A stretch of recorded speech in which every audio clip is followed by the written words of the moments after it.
I'm going to run through N. Gregory Mankiw's 10 Principles of Economics about as quickly as I can.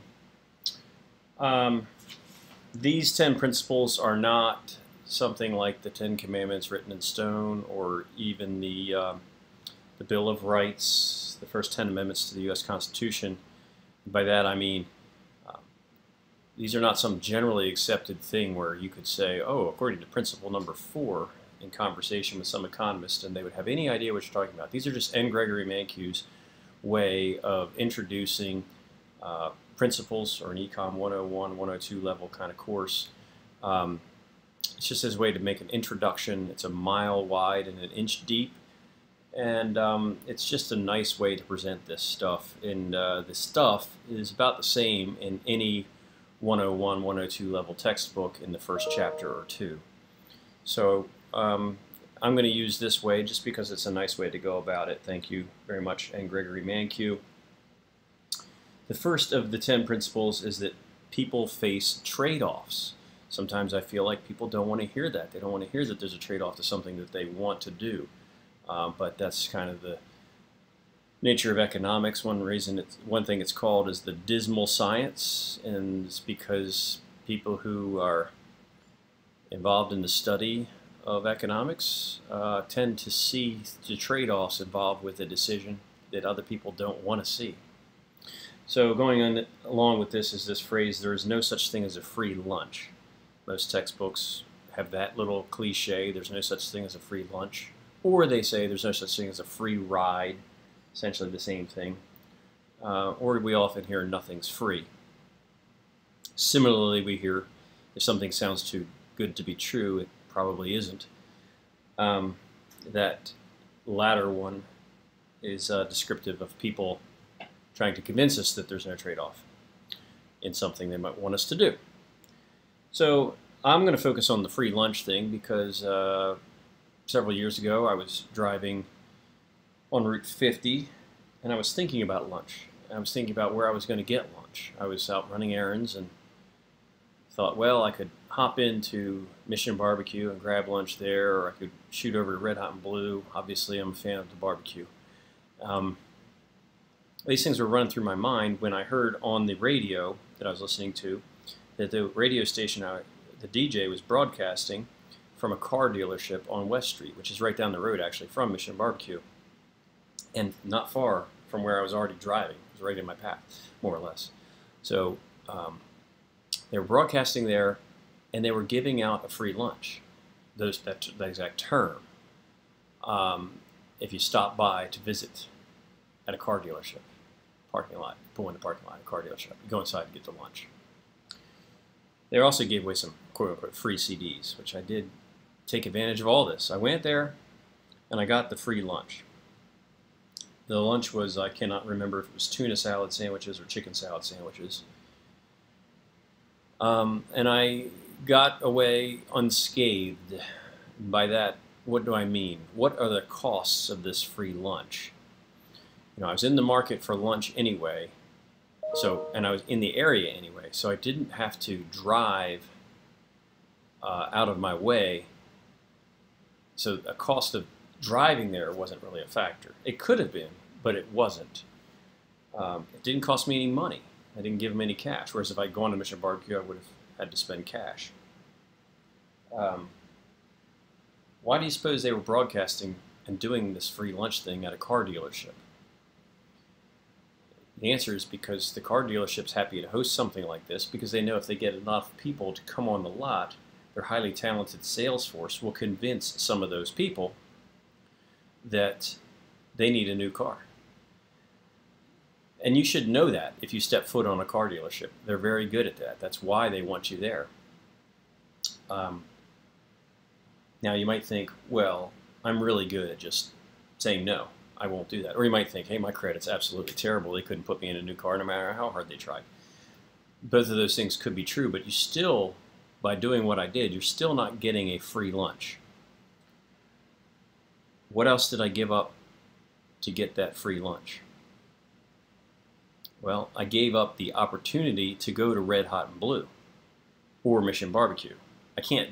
The old tummy tum is only so big, so I can only fit so much food in there no matter what the monetary price of the food is, if I eat one item, I'm giving up the opportunity to eat something else. Okay? So I could have given up transportation costs. I gave up some probability weighting of being sold a car when maybe I really wasn't in the market for a car. It's not fair to say I gave up my time. People like to say that. No, time falls under the other thing I could have had. I think that's what people mean when they say what cost me the time. It's not really the time. Time passed even if I would have pulled over on the side of the road and just drooled outside of my mouth and not eaten anything. Time was going to happen no matter what. It's what I could have done with the time. I could have gone to Mission Barbecue. I gave that up to get the quote-unquote free lunch. So I've written here behind me these 10 principles. So that's the first one, people face trade-offs. And then the second one is tied directly to that. Hopefully using this example, it's tied in. The cost, I'm emphasizing cost, of something is what you give up to get it. So that's what I was just listing about the free lunch. It cost me the chance to go to Mission Barbecue. I can't do both things. It might have cost me fuel or the transportation costs if it was out of my way. But it's not fair to say it was a cost if it was in my way. It's not fair to say it's a cost of the free lunch.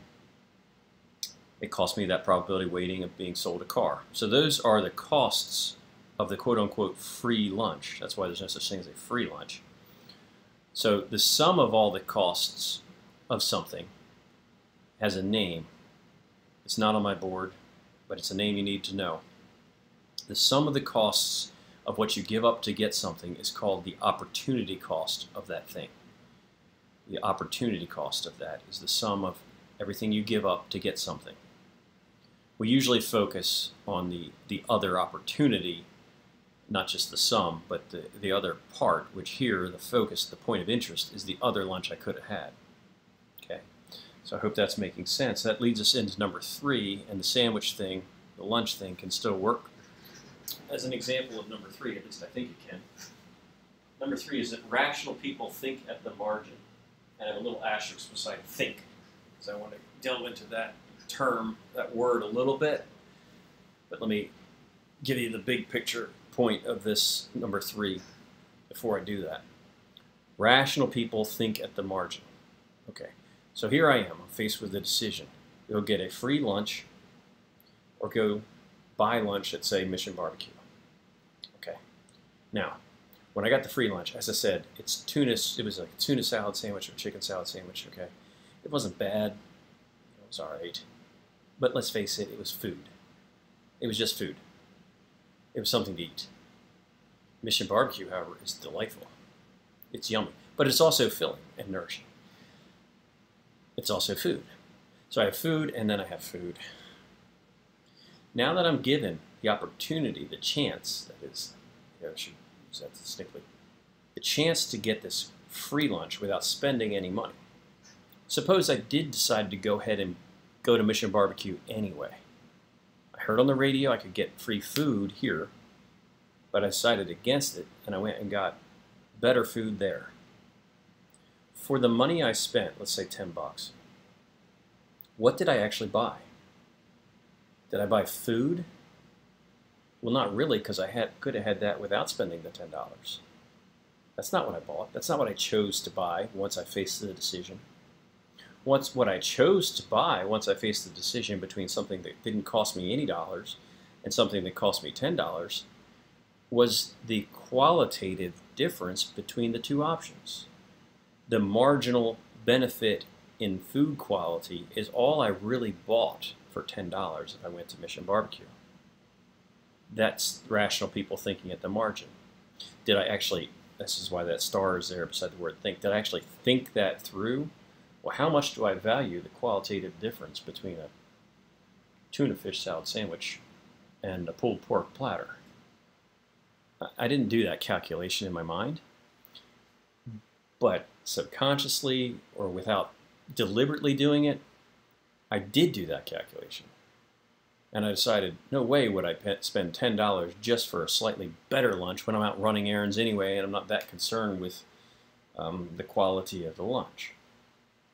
So the main idea here is the marginal difference between the quote-unquote free food and something I would buy is a qualitative difference, and that's the margin. It's just quality. Okay? That's the main idea of rational people think at the margin. But another important aspect of this is this word think. Economists don't believe that anyone is doing these calculations in their decision making. Economists believe that people are behaving as if they do those calculations. So the go-to classic example is the game of billiards or pool. The game of billiards or pool, you know, you have the stick and the cue ball and the 8-ball and all that, solids and stripes, high balls and low balls, corner pocket, side pocket. You know the game, felt tabletop. In the game of billiards or pool, there's a lot of physics involved. There are bank shots, and there are angles, and there's velocity, and there's the mass of the ball and the friction on the table. There are a lot of aspects of physics involved. Each of those shots, physicists could tell you some diagnosis of the shot about those angles and that velocity and the friction and all that stuff. It could be done. But billiards players don't calculate any of that. They just shoot pool. They shoot pool as if they're calculating that without actually calculating that. So when I make a decision to buy, to not buy Mission Barbecue, but to go get free food, it's because in a similar way, I've told myself, I'm going to go spend money just to have a little better food. No, I'm not going to do that. Or maybe I would. So if I value the margin that much, I would. So that's the nature of number 3, rational people think at the margin. That's also an emphasis on what I mean by think when I'm saying that word. And then the other word in here I need to make sure I'm focused on a little bit is the whole principle or idea of rational. Rational does not mean always making a great decision. Rational means making the best self-interested decision with all the information that's available to me at that time. You see, you hear in lay terms, somebody will do something that turns out badly. You know, oh, why did armchair quarterbacks or Monday morning quarterbacks are always happy to say, he shouldn't have done that, that was stupid. Well, it's easy to say that when you see the results. That just because something went badly does not mean it was irrational to have done. If a person makes a decision and probability, given the information they have, suggests the decision will be beneficial to them, that's a rational decision. Now, probability is a tricky thing because you can have a high probability of success of something, but it could still fail because the probability is not 100% success. So you can have somebody take a chance on something where it's 1 in 1,000% chance of failure, and that's the time it fails. Doesn't mean it was irrational to have done that thing. I hope that's coming through. So then number 4 on our list is that people respond to incentives. People respond to incentives. I don't have a great example of that with sandwiches, but I do have a similar example from my early formative years. Before I get in there, let me define this word incentive, just to be clear. So I went to a highly sophisticated intellectual site to get the definition of the word incentive, because I don't believe it's in the textbooks. An incentive, according to this highly sophisticated site, investorwords.com, is a reward for a specific behavior designed to encourage that behavior, also called inducement. Just want to make sure that's clear with everybody when we say number 4 is that people respond to incentives. Okay.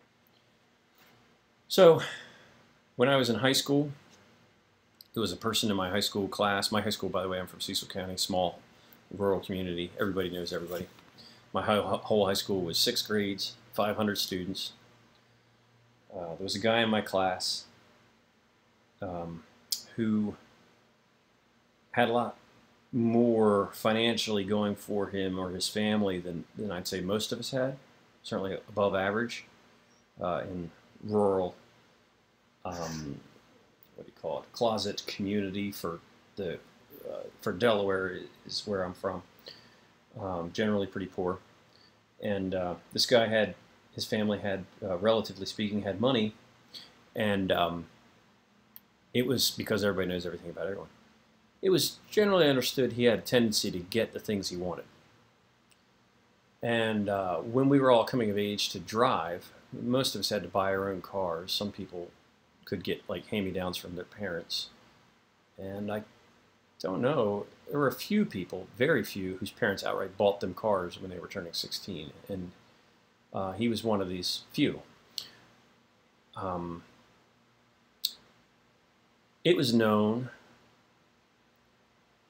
because everybody knew everything about everyone, that he wanted a particular kind of car for his 16th birthday. He wanted a Nissan two-seater. It was not the Pulsar, which was a popular model. It was something else. They didn't make it long, but it was a Nissan. And that's what he wanted. But his father worked for Chrysler up the road in Delaware. As I said, where I'm from is like a closet community for Delaware, where the jobs are. People just commute from Cecil County across the line to Delaware to go to work, pretty typically. So his dad worked at Chrysler, and there's something about the subculture of the big three automakers. If you work at Chrysler, the expectation among your peers is that you would drive a Chrysler. First of all, you get an employee discount for getting new ones, but it's just an expectation. It's a norm. It's a cultural thing. You can get away, if you worked at Chrysler, you could get away with driving a Chevy or a Ford. Certainly your kids could get away with driving a Chevy or a Ford. You might get teased a little, you know, like found on road dead, that's what Ford means, stuff like that. You know, not end of the world stuff. But particularly back in the early 90s, or late 80s, this was late 80s actually, I guess. When you worked at a place like Chrysler, one thing you did not do was show up to work in a Nissan or a Toyota or a Honda, because they're not even the big three union U.S. Car manufacturers. That was like socially against the grain in that subculture. Major no-no. That's where the dad worked, but the son wanted a Nissan. So when he turned 16, guess what? He got a Chrysler. He got a Chrysler that was some kind of a muscle car, I don't know, Duster, I think it was, a Plymouth Duster, something like that. Chrysler's made by, or Plymouth is made by Chrysler. It was an alright car. You know, it was the 70s, just like the one that I saved up money for and bought, got rid of in like 2 months. It was something that people who are car enthusiasts would like to restore. But the thing is, that's not what he wanted. He was used to getting what he wanted. Now, those cars that were made in the 70s, there were generalizations made about cars made in the 70s. The Japanese cars famously were known to rust. The American cars famously were known to leak oil. And where I'm from, everyone knows what happens when your car leaks oil if you're not pouring more oil into it. See, we're not concerned with the environment up there. We don't care about that. What happens is if your car leaks oil, you just keep adding oil back in. And you always have to check your oil and make sure it's not too low. So you just let it drip out on the ground. That's just how you go through life in these leaky old oil cars. I'm being sarcastic. Well, everyone knows that. Everyone knows you need to check your oil. You need to keep oil in the car if it's leaking. I mean, if you're from Cecil County, when you're born, they don't let you leave the hospital until you signed off that you understand that. So here's a person used to getting what he wanted. Didn't get what he wanted, got something else that wasn't what he wanted, but it leaked oil. What do you suppose happened? Given that this thing that I'm trying to talk about is people respond to incentives. Well, lo and behold, out of nowhere, crazy thing. The car ran out of oil. The engine seized. Shocking. And I remember in my mind's eye that guy showing his close friends the Nissan that he got to replace the Plymouth that died when it ran out of oil. So what I'm trying to do is not only illuminate what I mean by people respond to incentives, but expand upon the basic textbook descriptions of these kinds of things. Because economics is a social science. People think of it as being related to business, which it is. But it's a social science, and these things that we're covering they might affect you even if you have no desire to major in business, or even if you dislike business or whatever. These principles are with us all over our lives. And I hope that made sense. I hope that came across. Then number 5 is one that I'm just going to have to sort of ask you just to buy into. Trade can make everyone better off. And I don't emphasize the word can here for a reason, because there's a bit of a passive-aggressive nature to this. It doesn't say trade does make everyone better off. It says it can make everyone better off. And later in the semester, we're going to work with some models. I believe it's chapter 3. No, it's chapter 2. It's the end of chapter 2. We're going to work with some models where pretty indisputably we'll be able to see that this is true as stated. Trade can make everyone better off. We'll also discuss the challenges with it actually making everyone better off. But for now, you just need to put a pin in that, because it is so, as stated, and we'll get there. Okay.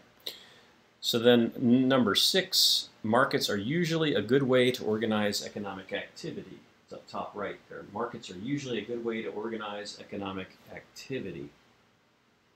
I abbreviated with econ up there for space. By this, we're talking about free markets. Generally here, there's a reference to what's called the invisible hand. See, a neat and kind of surprising thing about the free market system and what we're saying here is that when there's no coordination from government in the allocation of resources, when buyers or sellers are coming together to determine price and quantity, resources do have a strong tendency to get where they're best suited to be, as if there's an invisible hand in our society that moves the resources where they're best suited to be. The invisible hand was is a reference from the first economist Adam Smith and his the first econ book called The Wealth of Nations. And I'll talk more about Adam Smith at other times. But here I have something a little different from the textbook. I picked up, I remember, from my high school economics class, which is one of the few classes I paid attention to at all in high school, I suppose. And it's a list of assumptions that we can think through with what we know about societies or about economic systems. So I'm going to start with the assumptions of communism. Let's make sure we're clear about communism. What's communism? The idea of communism is that everybody shares everything. You know, everybody works, and they make goods and services, and then they share those goods and services. There's no need for money because everybody's getting goods and services directly. Everybody's just sharing everything. So if that's a type of system that people desire, what is it that we have to assume about human nature for that to be a good system? You know, set aside your priors about what you heard about communism or how you feel about things. Let's just be objective for a minute and just say, well, if it's a good thing, or if I believe it's a good thing, what is it I have to believe about people for that to work? And there's really an assumption that you must have to think of that as a good system, and that is this assumption that people are giving, caring creatures. Because why else would you get up in the morning and go to work and make something just to share it with someone else? You have to assume then, to be an advocate for this, you have to assume that people are quite giving. Otherwise, of course, it wouldn't work, because if people aren't giving, it's not communism. So that's the assumption of communism. Socialism is sort of a hybrid. You know, people are going to get up in the morning, they're going to make stuff, they're going to do things, they're going to produce, and they want some compensation for themselves to do that, but generally they are going to do it for the good of the order as well. So it still has this assumption that the assumption that it must be based on the assumption that the people are giving, loving, caring creatures. They just want a little something for themselves. And then there's capitalism. And the underlying assumption of capitalism is that man is a selfish creature. and works in his or her self-interest, looking out for number one. So then this leads me to go back to Adam Smith. I mentioned the idea of the invisible hand is what's in his book that's quite famous and a significant part of world history called The Wealth of Nations. He had another book. I didn't think to have it out. It's over there on my shelf somewhere. It's called The Theory of Moral Sentiments. I'm pretty sure he wrote it first. See, there was no economist at the time. He was just the first one. What he was a philosopher, and he was a very religious guy. And his belief that he describes in his other book, which I find is a little bit easier to read. I don't really like reading 18th century Scottish English in general, but The Theory of Moral Sentiments I think is easier to read than The Wealth of Nations. But I have said The Wealth of Nations. I hope I said The Wealth of Nations and not The Gospel of Wealth. The Gospel of Wealth was Andrew Carnegie. I'm afraid I've misspoken, but I don't want to stop this whole video for that. So anyway, The Wealth of Nations is harder to read than The Theory of Moral Sentiments. In The Theory of Moral Sentiments, he describes his view of mankind and his religious view of mankind. And what Adam Smith, his point of view was that in the sort of Islamic Judeo-Christian traditions, that God loves man, okay? And now, departing from that in a different sort of way, what he says is, or what he believed was, well, God loves man, so God made man into this selfish creature. Because by making man into this selfish creature, a person will be inventive and ambitious in designing things for other people because it pays well to do so. So the way that God dupes people into serving one another is by making them selfish. So that's where this is coming from. So, number 7. Governments can sometimes improve market outcomes. So it's deliberately juxtaposed with number 6. Markets are usually a good way to organize economic activity, but then governments can sometimes improve market outcomes. Now, if there are any like staunch libertarian folks listening or watching this, they probably like number 6, but they probably don't care much for number 7 at a glance. So here in my notes, I focus on one thing that everyone can sort of agree on is patents. Patents and copyrights, trademarks, these are things designed to protect intellectual property. Now, why do we have these? Well, first of all, who enforces these things? Who makes them so? Governments do. And the reason that we have these things is because if you don't have some kind of a protection of intellectual property, when somebody develops something new, let's say a coronavirus vaccine, if we have no intellectual property rights, anybody and everybody can just copy that. You know, they can buy one dose, the chemists break it down into its parts, figure out the recipe, and they duplicate it. Now the company that has come up with that innovation is now deprived of the profits the innovation can yield. I suspect in this particular example they'll do it largely. They're not going to be particularly concerned with the profits just because of the goodwill it can earn them for future profits on other products. But setting that aside, I think most people will get the idea that the company that develops something innovative, if anybody can copy it, the company that developed the innovation loses profit. And if that's the outcome that they can expect, then they have no incentive, going back to the beginning, they have no incentive to be innovative in the first place. So innovation and increases in productivity and our standard of living don't improve at the rate that they otherwise can if we preserve their intellectual property rights with the might of government to do that enforcement. So that's the simplest example of governments improving market outcomes. There are others, and those are related to what are called externalities or environmental things. But that's a little much for us for now, for our little 10 principles introduction. So that's number 7.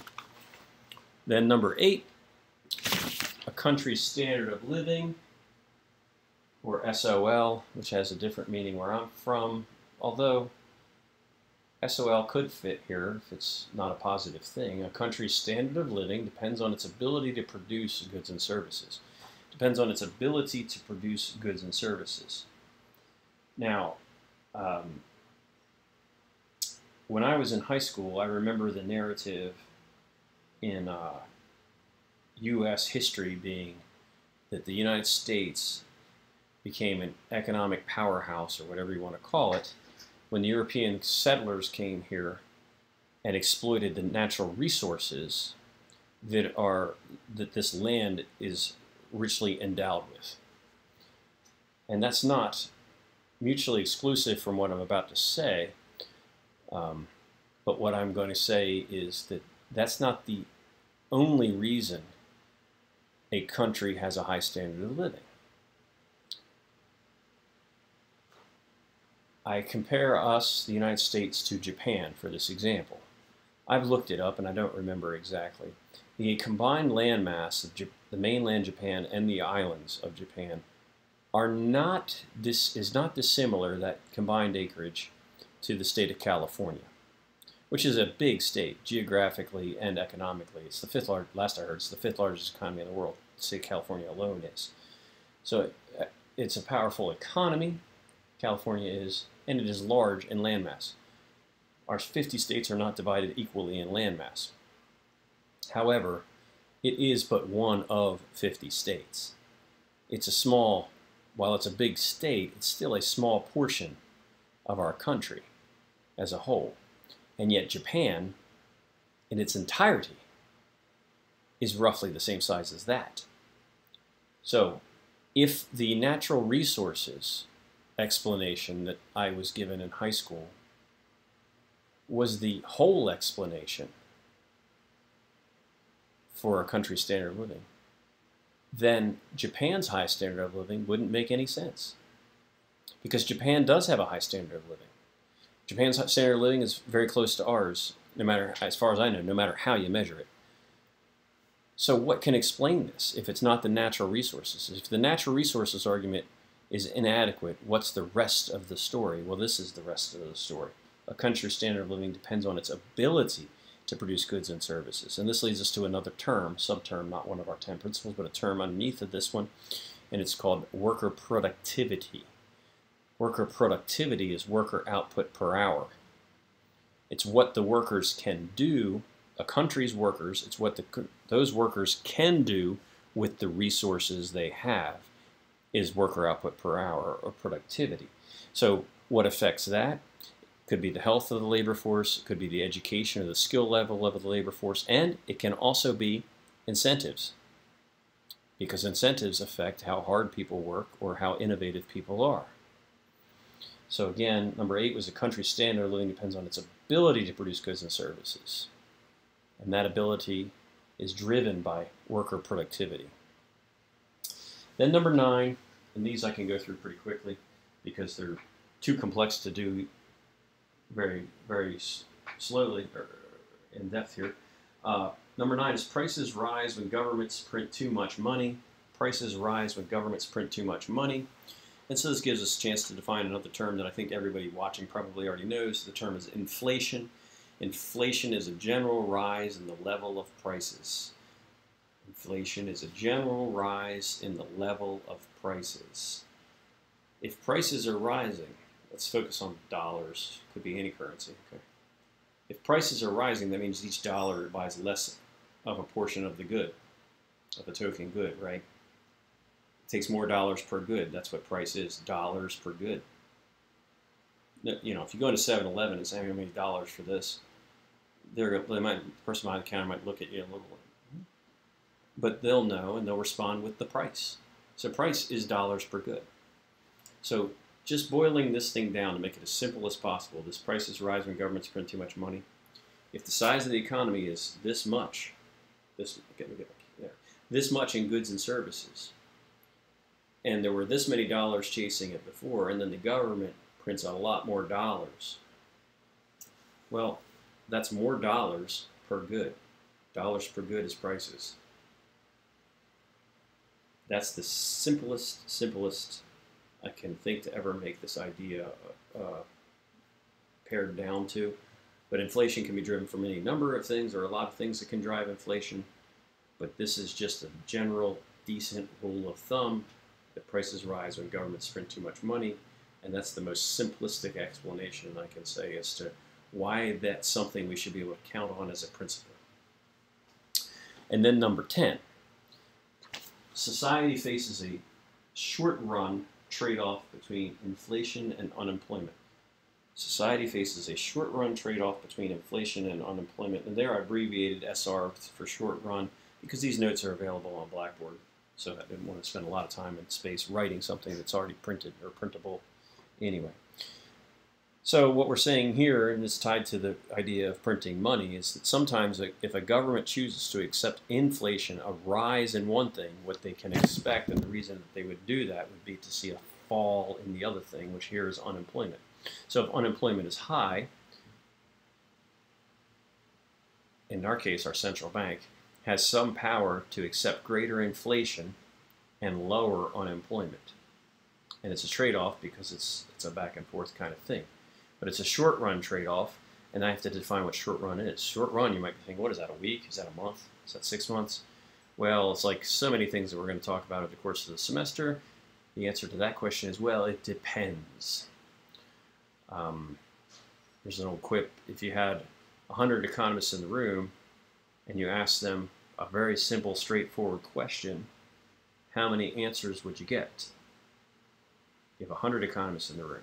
Simple, straightforward question. How many answers? The answer to that question is 200. Because the economists will answer with, on the one hand, you have this, and on the other hand, you have that. 2 hands for 100 economists is 200 answers. So short run is one such thing where the answer is, well, it depends. The short run is defined as the time period where little can change. Little can change, and that's usually due to contracts being set. It's hard to change things in the short run because there are things that are tied to contracts. Prices are largely set. So the short run is defined as that period where little can change. But in the long run, anything can change. So the long run is defined as the period where anything can change. And the basis for that would be that contracts can be renegotiated.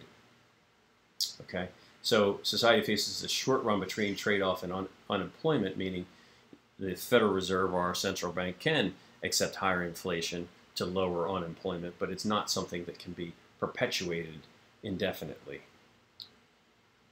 And the last piece I have is not tied directly to these 10 principles, but it's something I've just kind of thrown in here because we have to define it sometime, and that is micro versus macro. One way to describe these is that microeconomists are wrong about small things and macroeconomists are wrong about big things, but that's not really an adequate definition. It's just me trying to be funny in front of my camera. I'm not even laughing. Okay. Microeconomists examine small segments of the economy. The rule of thumb here to know the difference between whether something's a micro topic or a macro topic. When I say small, small is a subjective term. Household, firm, or industry. If it's related to household, firm, or industry, it's a microeconomics topic. If it's related to the national economy, it's a macroeconomics topic. National, macro. Household, firm, industry, micro. And that's all I have. Have a good day.